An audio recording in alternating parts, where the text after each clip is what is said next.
This is Mindfulness with Richard Clarke. Listen, reflect, and deeply meditate. You probably have noticed that your mind can tell a convincing story about almost anything. A conversation from yesterday can return with new interpretations. An imagined future event can produce fear before anything has happened. A simple sensation in your body can become a long explanation about what it means.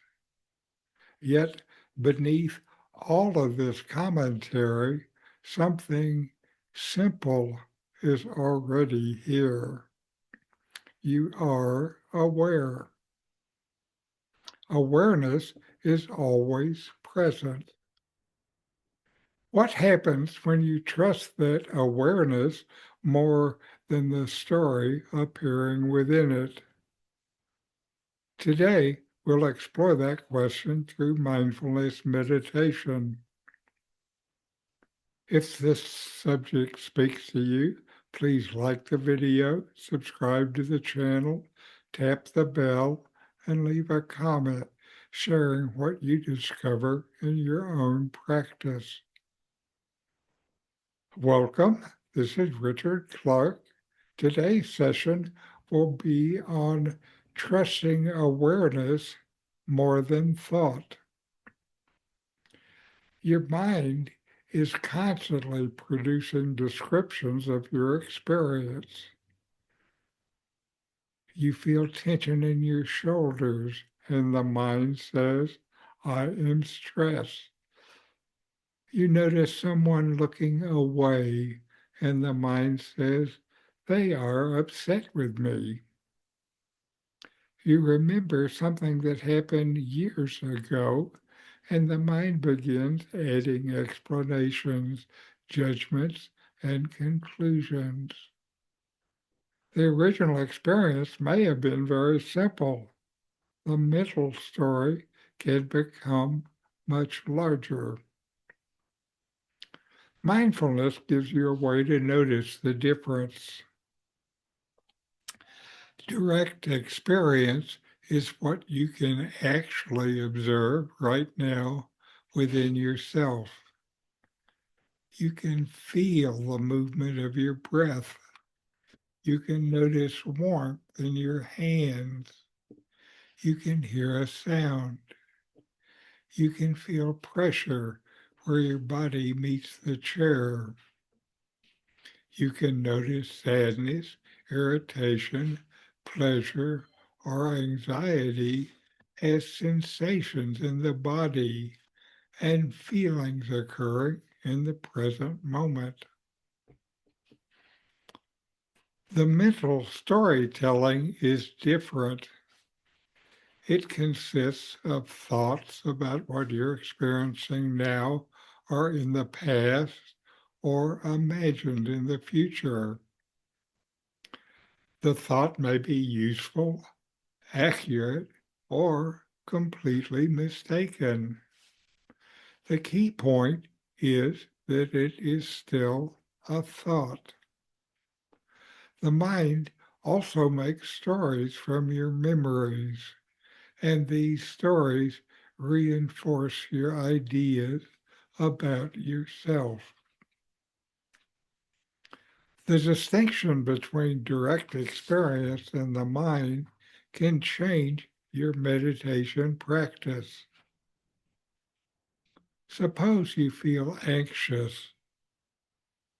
Instead of immediately following the thought, something is going to go wrong, pause. Feel what anxiety is actually like in your body. Perhaps there's tightness in your chest, movement in your stomach, or tension in your face. Stay close to those sensations. You are now relating to experience directly rather than thought through the story about the experience. You do not have to fight thought. You do not have to make the mind silent. You simply recognize thought as thought. Thoughts rise up, stay for a while, and then fade away, while the awareness in which they rise and fall is always there, before, during, and after the thought. The awareness is always there, while thoughts come and go. Try this during ordinary activities. When you're washing dishes, feel the temperature of the water, the movement of your hand, and the weight of the dish. If the mind starts commenting, notice the commentary, then return to the actual sensations. When someone says something that bothers you, notice what happens before you construct a story about the person. Hear the words. Feel your body. Notice the emotional response. Then notice the thoughts that follow. The practice develops a quiet form of confidence. You begin to see that awareness does not need these thoughts to tell it what is happening. Awareness is already present before the commentary appears. You can ask yourself, what do I actually know right now? What is my experience? You may discover that much of what seems certain was actually interpretation, the mind's story. There's a deeper dimension here. In mindfulness, you learn to observe thoughts without automatically believing them. With self-inquiry, you can look even more closely and ask, who is aware of this thought? The thought is known. The sensation is known. The emotion is known. What is it that knows them? You don't need to manufacture an answer. Simply notice that awareness is present. Thoughts change, feelings change, bodily sensations change. Awareness of them is present through all of these changes. Trusting awareness does not mean ignoring practical thinking. You still plan, decide, remember, and act. It means you stop treating every thought as if it is fact.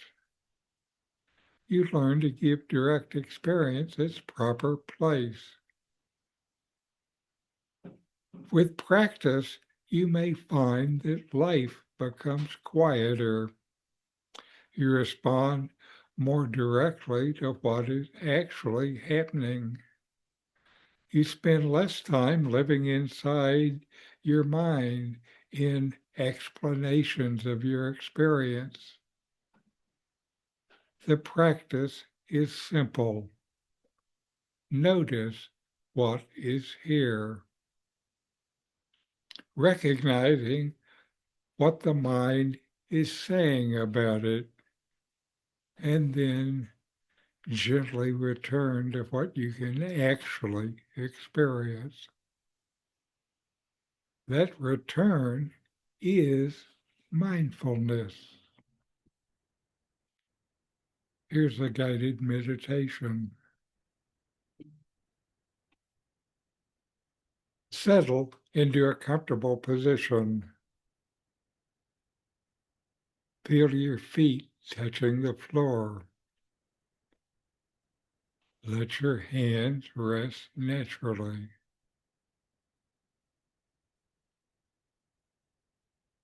Take a slow breath.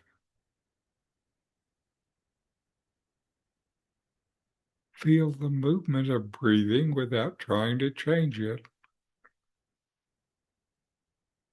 Now, notice one physical sensation that is neutral or pleasant, and stay with that sensation for a few moments.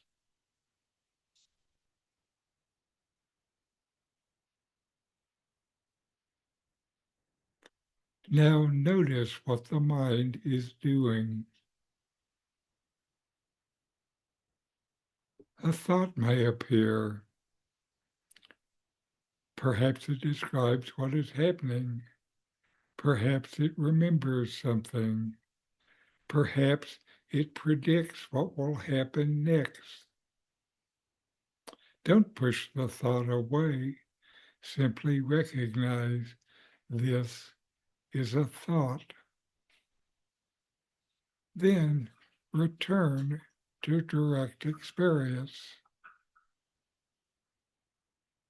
Feel your body.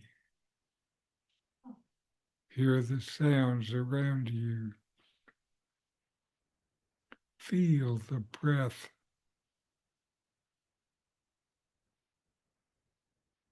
And notice the difference between the experience itself and the story about it. If anxiety appears, feel the anxiety directly. What does it feel like in your body? If sadness appears, feel sadness directly. What sensations are present? If a thought says, I can't handle this, notice the thoughts and ask quietly, do I know this directly, or is this just another story? Now, ask another question. Who is aware of this thought? Do not search for a verbal answer. Notice the experience that is already here. Thought appears in awareness. Sensation appears in awareness. Feeling appears in awareness.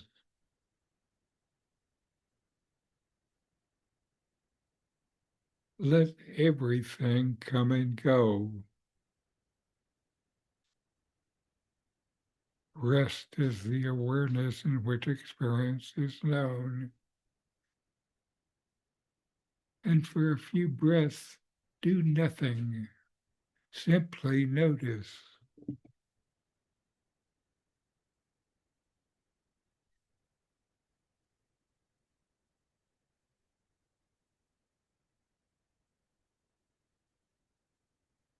And as you prepare to return, feel your feet again.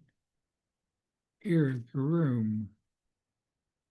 Open your eyes gently and carry this simple recognition of awareness with you. And as you leave this meditation, take the central lesson with you. You do not have to believe every thought that appears in your mind. You can pause. You can feel what is actually here. You can recognize the difference between direct experience and the story created by the mind around it. Then you can ask quietly, who is aware of all of this? This question can bring you back from mental commentary to present awareness. Trusting awareness does not require you to reject thought.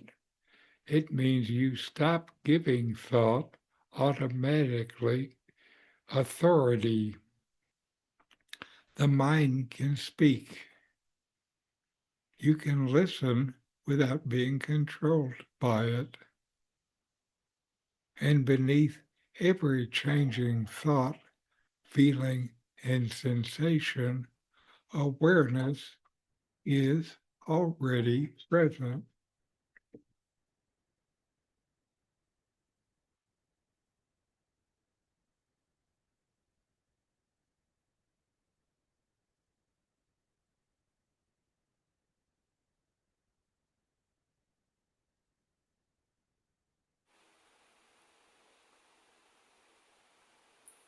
Hi, Richard. Hello again, Joyce. I'm sorry, my internet is bad today. I couldn't even get on the laptop and I lost it in the middle of the meditation on my phone, so I apologize. Anyway, I'm glad you persisted to get back on. How's your meditation been? Well, I think we've had contractors at the house all week, so it's not been as good as it could because that's very unsettling. But I mean, in general, I do find it helpful when I can close off interaction with what's going on around me. That's the important thing. Well, that's good. That's the heart of it. Because it's hard to hear yourself when your mind is noisy. This is true. And that's what meditation really is, time with yourself. Yes, and I think that when we get distracted, it's harder to follow through with that. Anyway, now we have a video. I hope this video is amusing. I think they did a lot of work producing it. It is something amazing happens when you stop trusting your thoughts. Ah.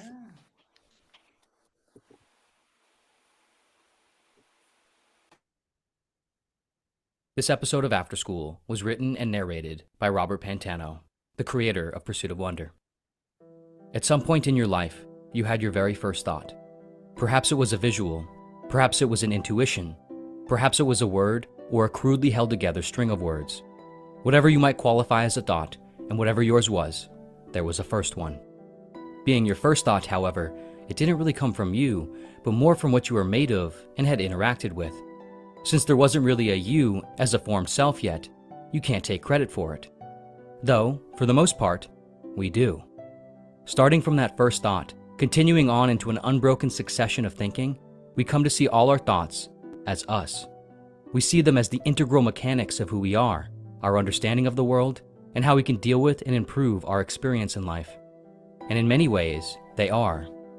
And yet, we never chose the first one, never started the sequence, and never had a say in how our thoughts form. Though taking all our thoughts seriously and attaching our sense of self to them is understandable, perhaps it is somewhat misguided. Perhaps rather than providing clarity, this often creates confusion. Rather than contributing to the resolution of suffering, it exacerbates it. We often feel as though we are carrying our thoughts, but fundamentally, we are more so carried by them. In the words of Swiss psychiatrist Carl Jung, the psychological rule says that when an inner situation is not made conscious, it happens outside as fate. That is to say, when the individual remains undivided and does not become conscious of his inner opposite, the world must perforce act out the conflict and be torn into opposing halves. For Jung, there is a constant interplay between the conscious and unconscious realms of the psyche, which together create our whole authentic self. Much of our psychological activity, however, develops and exists in the unconscious realm. As a result, even at just this level, much of what we think is the product of a realm we don't fully understand, have clear access to, or control, at least not by default. Like our first thought, all our thoughts have really just continued to appear in our consciousness through an interplay with forces beyond it. Not just the unconscious realm, but everything we interact with. There was no moment when we could cleanly stop the interactions between our unconscious mind, our body, and the external world, and intercept everything in a vacuum of conscious control. Thus, the string of our thoughts not only goes backwards, unbroken in time, but it also frays deep beneath the surface of our awareness and control.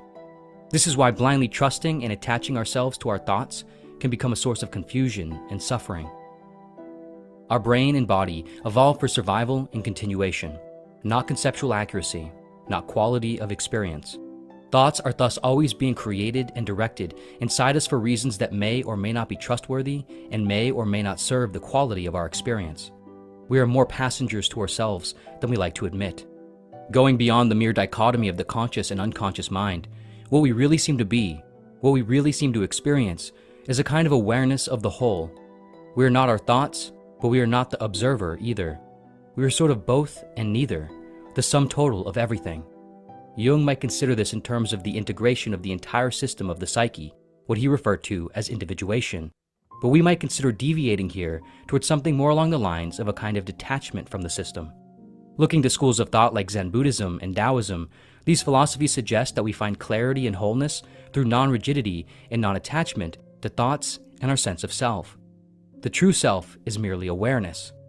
When referencing the Tao, or the Way, which in Taoism is the underlying natural order of all things, Lao Tzu writes in the Tao Te Ching, "Those who seek knowledge collect something every day. Those who seek the way let go of something every day." This distinction isn't trivial. It's more than just an intriguing framework for conscious experience. It can also be profoundly alleviating. Naturally and understandably, we tend to see our thoughts as reasonably accurate reads of ourselves, the world, and reality. As thinking beings, we come to worship them. And in some sense, our thoughts come to worship us back. It's a kind of parasitic relationship in which our thoughts feed on our awareness, and our awareness becomes filled up by our thoughts. In this, our awareness and our thoughts become entwined and snarled. In the words of Alan Watts, "Thinking is talking to yourself. If I talk all the time, I don't hear what anyone else has to say. Consequently, if I talk to myself all the time, I don't have anything to think about except thoughts. There's no interval between thoughts during which I can come into touch with reality. That is to say, the world which thoughts represent." Arguably, it is not our thinking that causes our suffering, but how our awareness becomes susceptible, entwined, and attached to our thoughts. We are all built by an evolutionary system that rewards survival and continuance in a world that appears chaotic and gruesome in relation to individual beings. Our thoughts illuminate this, are expressions of this. And so, by identifying with our thoughts, our awareness can become entwined and snarled with a kind of chaos and gruesomeness. Our anxieties, our fears, our overthinking, our unnecessary suffering, these are the products of thoughts fighting thoughts in a futile battle inside our head. And our awareness suffers from all the explosion of debris if we place it too on the battlefield. Conventional advice often suggests that we should think different thoughts, that we should change our mindset. This isn't totally wrong, but it's perhaps a bit misleading and incomplete. It's not enough to think differently. Thoughts can't solve the problems of thinking because they are what are causing the problems to begin with. We must therefore view thinking itself differently. We must have a different relationship with thoughts, operating with a kind of distrust toward them. We're not striving for meditative thoughtlessness here. We are not trying to rid ourselves of thoughts or even engage with thoughts less. Rather, we are trying to understand that there's a space between our thoughts and us, between thoughts and reality. Awareness. Watts put it like this: "It doesn't mean not to have any thoughts at all. It means not to be fooled by thoughts, not to be hypnotized by the forms of speech and images that we have for the world, not to be hypnotized by them into thinking that that is the way the world really is." Since thoughts are sort of all we know, we feel as though they are real, solid objects in the world. They are, of course, real in the subjective, experiential sense, but they're mere cognitive impressions. They are not truth. They are not universal insights into us or reality. They only mean what meaning we give them. They're only as heavy as we weight them. Perhaps a useful, tangible framing is the following. We should consider thoughts with a degree of detachment, as if they were the thoughts of another person, perhaps a pestering but insightful child. When we consider our thoughts like this, when we see them as almost the thoughts of another, they suddenly become interesting, worth taking into consideration, worth engaging with, worth appreciating as wondrous displays of consciousness. But they no longer show up as fact, nor truth, nor wholly us. We observe them change and oscillate, while our awareness remains open and still. Suffering, even if just in the little moments when we can do this, alleviates. Now we'll have some meditation. Mindfulness is present moment awareness, paying attention non-judgmentally in the present moment. Fully receive whatever is experienced, then let it go.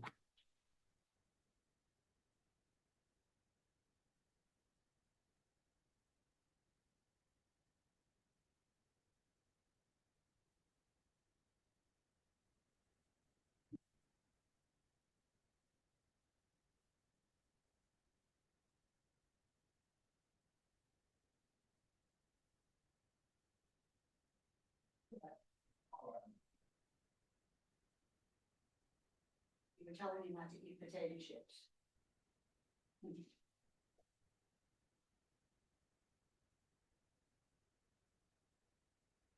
No. Just remember for two.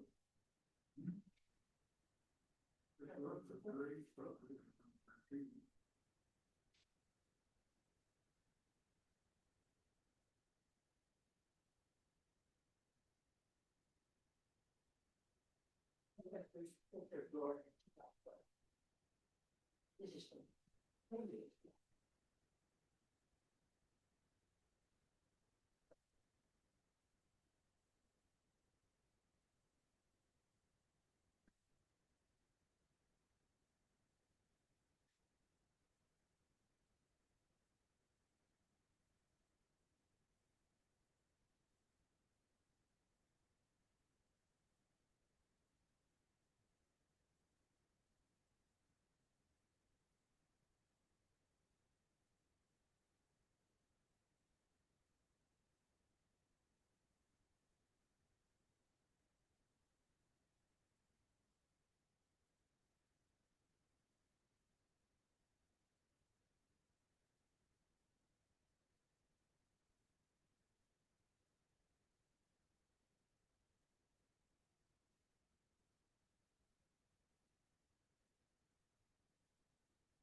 All right. And let's close with a chant. Om Shanti, Shanti, Shanti. Om. Peace, peace, peace. Thank you, Richard. All right. See you next week. Have good meditation. Thank you.